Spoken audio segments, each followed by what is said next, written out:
Welcome to our channel tech mechanical and electrical. तो my friend, जैसा कि हमने लाइव टेस्ट 4 तक आप लोग का सोल्यूशन पेपर भेज दिया हूँ, पीडीएफ भी, और प्लस उसका डिस्कशन लोड कर दिया हूँ वीडियो। ओके, तो आज लाइव टेस्ट 5 हम डिस्कशन करेंगे। लाइव टेस्ट 5 के बारे में हम बताएंगे डिस्कस करके कि क्या है।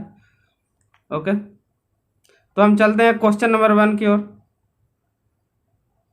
क्वेश्चन नंबर 1 बोल रहा है, एक डीसी जनरेटर में करंट आर्मेचर के माध्यम से एकत्र किया जाता है। यानी बोल रहा है एक डीसी जनरेटर है, उसमें क्या रहता है, एक आर्मेचर रहता है। तो आर्मेचर में जो करंट एकत्र किया जाता है वो किसके माध्यम से बाहर निकाला जाता है, यानी लोड में दिया जाता है। तो हम बताएंगे इसको थोड़ा। ये मेरा शाफ्ट है, ये मेरा कम्यूटेटर है, अरे आर्मेचर है, और ये मेरा कम्यूटेटर है, और इसमें इधर कार्बन ब्रश लगा रहता है। ओके, इधर से कार्बन ब्रश से सप्लाई निकालते हैं।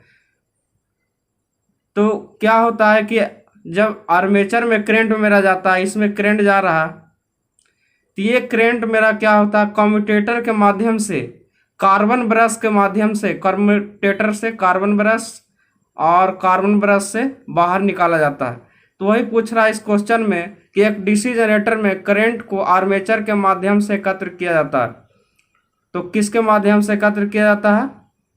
तो चौथा ऑप्शन में मेरा है कम्यूटेटर एंड ब्रश, यानी कम्यूटेटर एंड ब्रश से बाहर निकाला जाता है। ओके, क्वेश्चन नंबर 2 में चलेंगे। क्वेश्चन नंबर 2 बोल रहा, अधिकांश डीसी मशीन में वेंटिलेटिंग नलिकाएं होती है।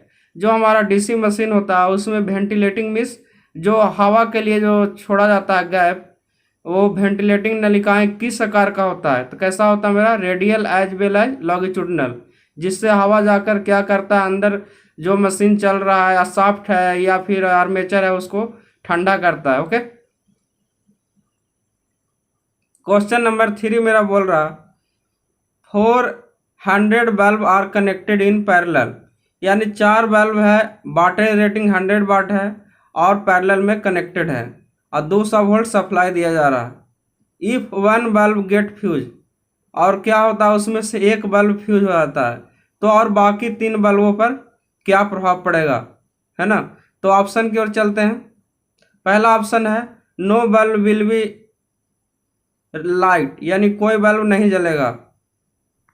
दूसरा ऑप्शन है all the 4 bulb will light. तीसरा है rest of the 3 bulb will light, यानी बाकी 3 बल्ब प्रकाश करेंगे। और चौथा ऑप्शन है केवल 2 बल्ब प्रकाश करेंगे। तो मैं ये बता रहा हूँ कि पैरेलल में क्या होता है कि पैरेलल में एक भी बल्ब फ्यूज होने पर बाकी 3 बल्ब जलेगा, लेकिन सीरीज में ऐसा नहीं है। सीरीज में क्या होता है कि अगर एक भी बल्ब, ये मेरा सीरीज में ये बल्ब कनेक्टेड है 1 2 3 4, अगर एक भी फ्यूज हो गया, ये फ्यूज हो गया, तो ये इधर वाला नहीं जलेगा। लेकिन पैरेलल में ऐसा नहीं है, एक भी फ्यूज होता है तो बाकी सब जलता है। ओके, तो बाकी 3 बल्ब प्रकाश करेंगे। ओके,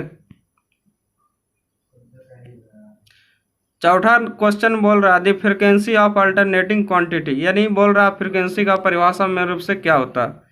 तो क्या होता है, the number of cycle complete पर सेकेंड, यानी एक सेकेंड में जितना साइकिल कंप्लीट करता है उसे हम क्या बोलते हैं, ये मेरा साइकिल है।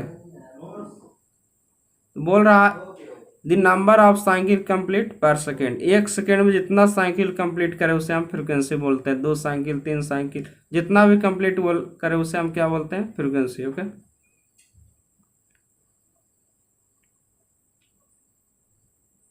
क्वेश्चन नंबर 5 की ओर चलेंगे। In a transformer the winding to which electrical energy is supplied is called.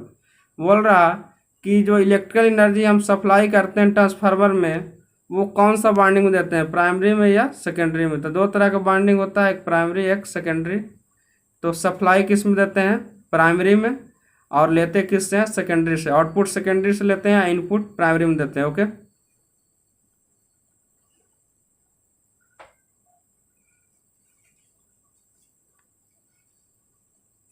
Question number 6 की ओर चलेंगे।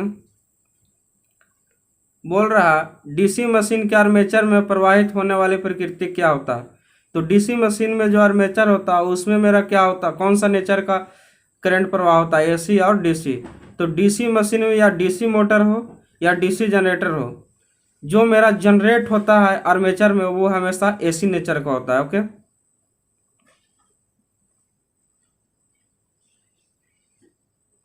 क्वेश्चन नंबर 7 में चलेंगे। बोल रहा an EMF is induce in armature winding of DC generator when it rotates. बोल रहा है कि जब डीसी जनरेटर रोटेट करता है तो उसके आर्मेचर वाइंडिंग में ईएमएफ इंड्यूस होता है, ईएमएफ प्रेरित होता है। तो वो किस नेचर का होता है, electromagnetic flux, electrostatic field, magnetic field, alternating magnetic field. तो कैसा नेचर का होता है, मैग्नेटिक फील्ड होता है, अल्टरनेटिंग नहीं होता, मैग्नेटिक फील्ड होता है। ओके, क्वेश्चन नंबर 8 की ओर चलेंगे। डीसी मशीन के घूमने वाले भाग को क्या बोलता है? तो डीसी मशीन में जो भाग घूमता है उसे क्या बोलते हैं हम, आर्मेचर। जबकि एसी मशीन में घूमने वाला भाग को हम क्या बोलते हैं, रोटर, ROTOR, रोटर। और डीसी मशीन में armature. Okay,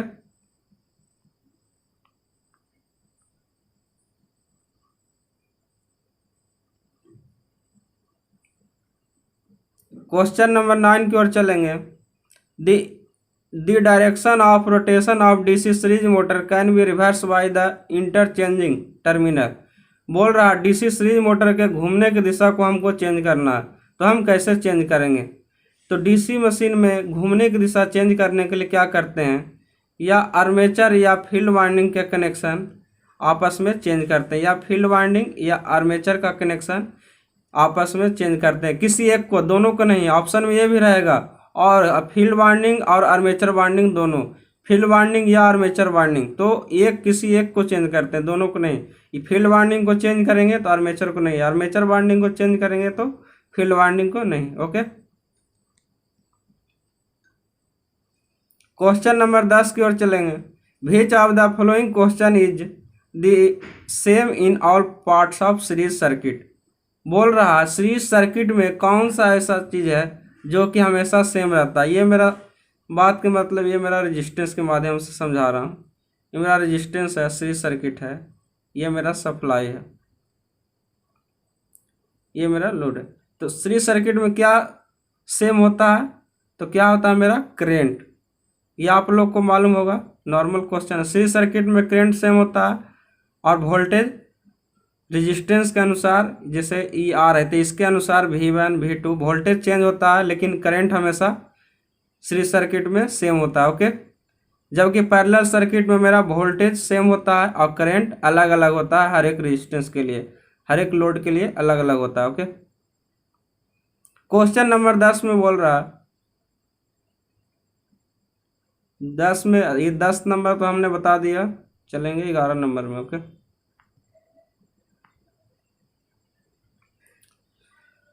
the EMF produce in A DC generator is, खाली स्थान इंड्यूस ईएमएफ। एक डीसी जनरेटर में उत्पादित ईएमएफ प्रेरित ईएमएफ है।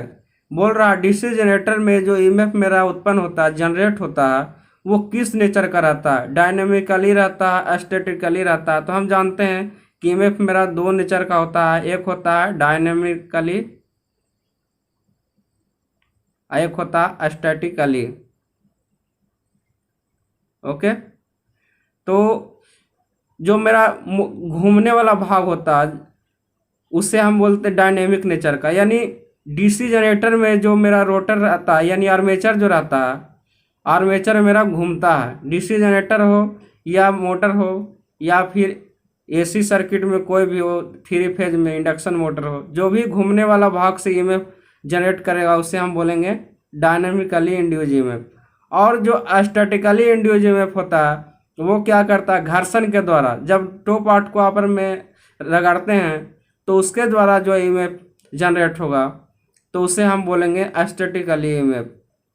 ओके, तो मेरा डीसी जनरेटर में जो ईएमएफ इंड्यूस होता है वो किस नेचर का होता है, डायनेमिकली, क्योंकि वह घूमने वाला पार्ट उसमें होता है। ओके, क्वेश्चन नंबर हम 12 की ओर चलेंगे। What will the resistance of 200 वाट और 250 वोल्ट लैम्प। बोल रहा कि एक मेरा लैम्प है उसका रेजिस्टेंस निकालना है। ये मेरा एक लैंप है, इसमें लिखा हुआ है 200 वोल्ट और 200 वाट है और 250 वोल्ट है। ओके, अब इसका रेजिस्टेंस हमें निकालना है। तो इसका फार्मूला क्या होता है, आर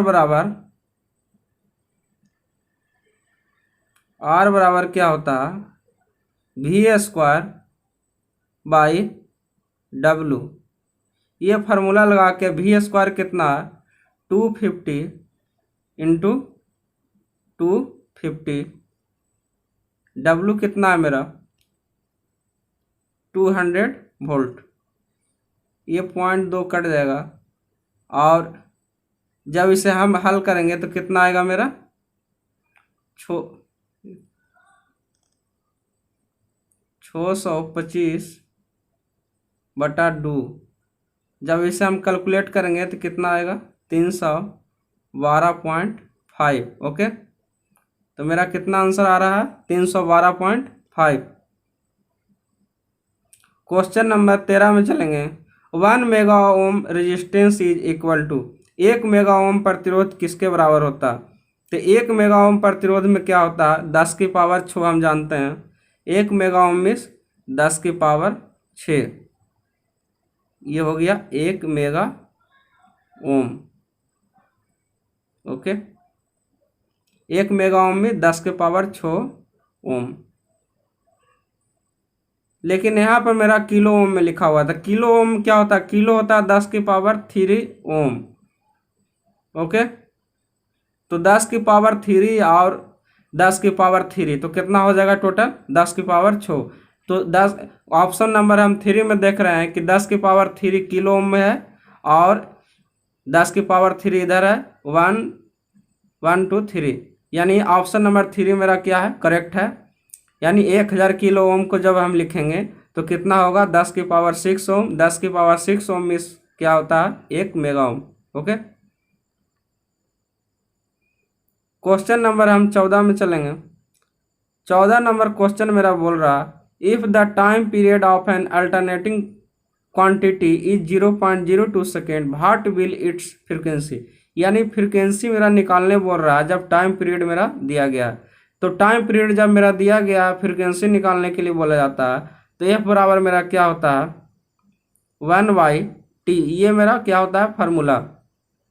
तो कितना है मेरा 1/0.02 मेरा कितना है,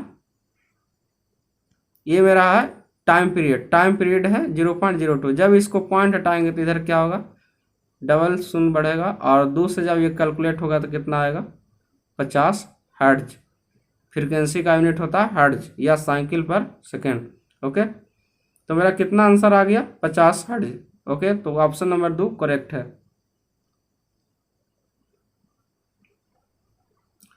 अब क्वेश्चन नंबर हम चलेंगे 15 में। बोल रहा है when a resistance element of a heater get fuse, यानी बोल रहा है कि हीटर का रेजिस्टेंस फ्यूज हो जाता है, तभी रिमूव, उससे हम रिमूव करते हैं और फिर हम supply and connected to same supply से कनेक्टेड करते हैं, तो पावर क्या होगा हीटर का, इंक्रीज करेगा या डिक्रीज करेगा।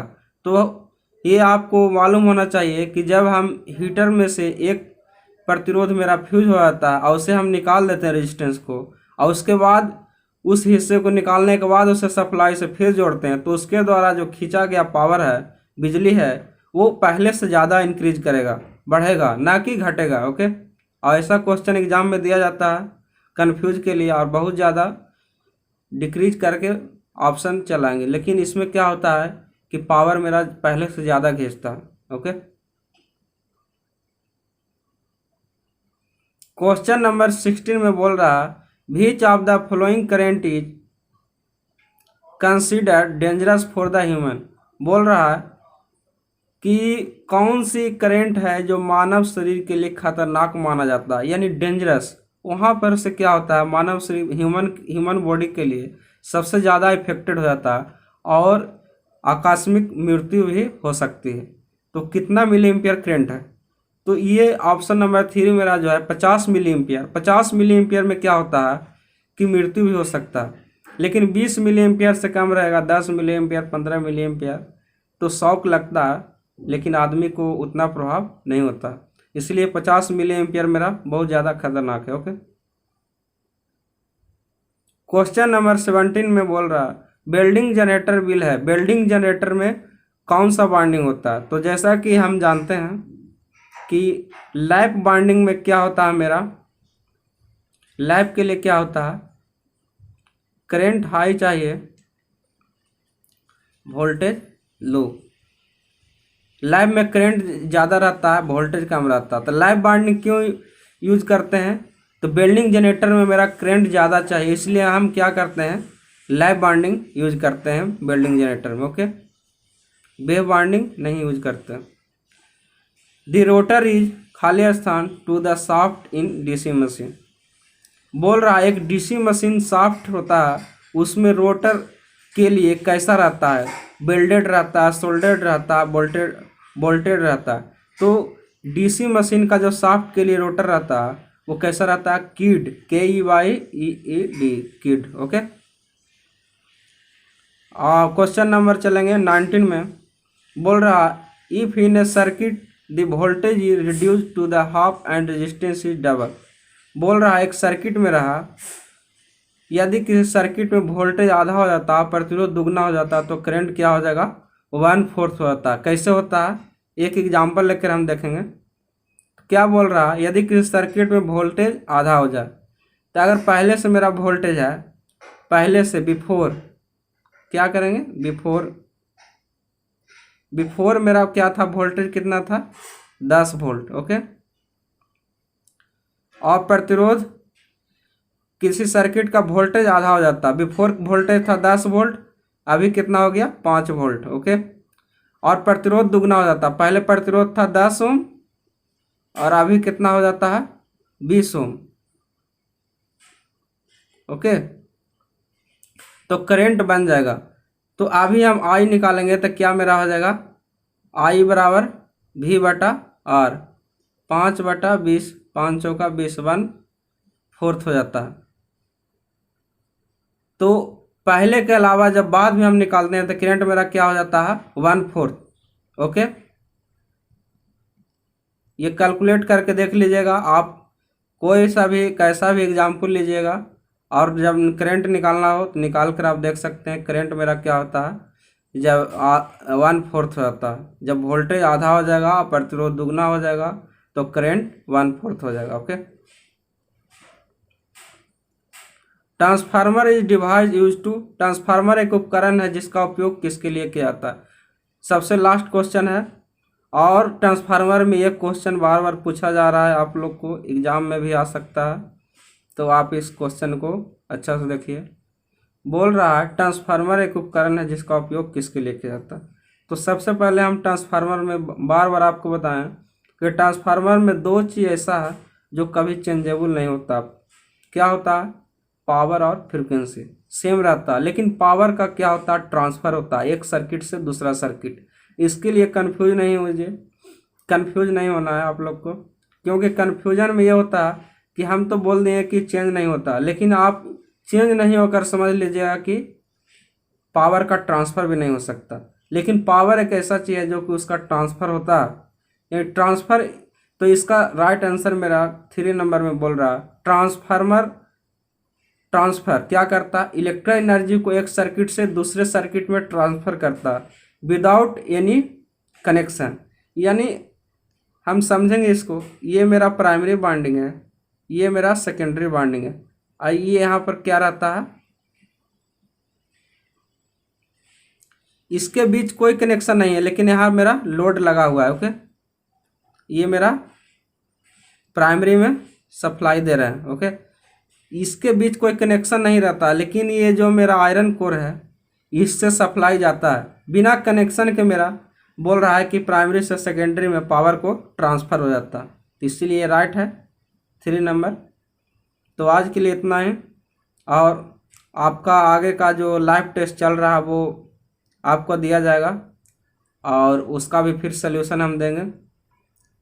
तो जो देख रहे हैं वो अच्छा से नोट कर लीजिएगा, और जो आपको लगे कि इम्पोर्टेंट है जो हमने बताया हो वो आप अलग से कॉपी में नोट कर सकते हैं एग्ज़ाम के पॉइंट ऑफ व्यू से। ओके, तो जो मेरे चैनल में नए हैं वो लाइक करें और सब्सक्राइब करें और बेल आइकन दबाएं। ओके, जिससे आपको अगला वीडियो का नोटिफिकेशन मिलता रहेगा और आप देखते रहिए।